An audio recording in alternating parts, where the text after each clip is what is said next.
30,000 சம்பளம் வாங்குறீங்க, 10,000 குறைச்சிட்டாங்க, என்ன ஆகுது? மனசு வலிக்கும் இல்லையா? அதுக்கு கூட அவ்வளவு வலிக்காது சார். 5 இட்லியா 2 இட்லியா குறைச்சா அவ்வளவு வலிக்குது இல்லையா? வீட்டுல 2 இட்லி கொடுத்தாங்கன்னா இதெல்லாம் பத்துமா, எனக்கு பசிச்சிராதா அப்படின்னு சொல்லி நிறைய பேர் பேசுறாங்க. ஆனா அதுதான் முதல் குறைக்கணும். குறைக்கும் போது அந்த வலி உண்டாகுது இல்லையா, பசி உண்டாகுது இல்லையா, அதை மாத்துறதுக்கு நம்ம என்ன பண்ணணும்? ரீப்ளேஸ் பண்ணணும். எப்படி ரீப்ளேஸ் பண்றது? எதை வச்சு ரீப்ளேஸ் பண்ணலாம்?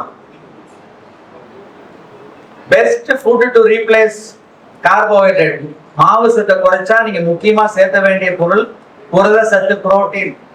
இப்ப சமீபத்துல ஒரு ஆய்வு இந்தியா பூரா பண்ணியிருக்காங்க.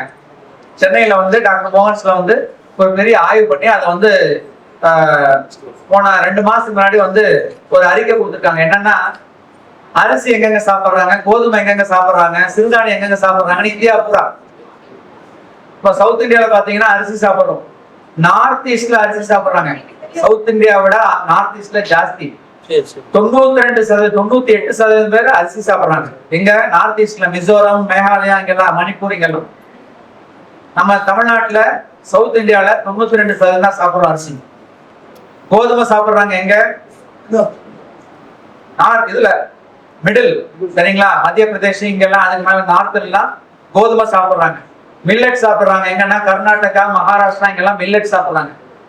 ஆனா இது சர்க்கரை வர்றது எல்லா பக்கமுமே ஒரே மாதிரிதான் இருக்கு. இதுல எந்த விதமான மாற்றமும் கிடையாது.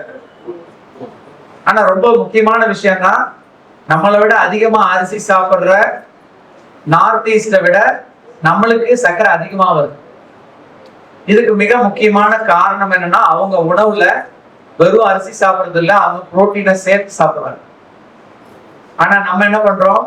வெறும் அரிசி, வெறும் இட்லி, வெறும் தோசை. சோ பெரும்பாலான டைம் நம்ம சாப்பிடுற உணவுல மாவு சத்து மட்டுமே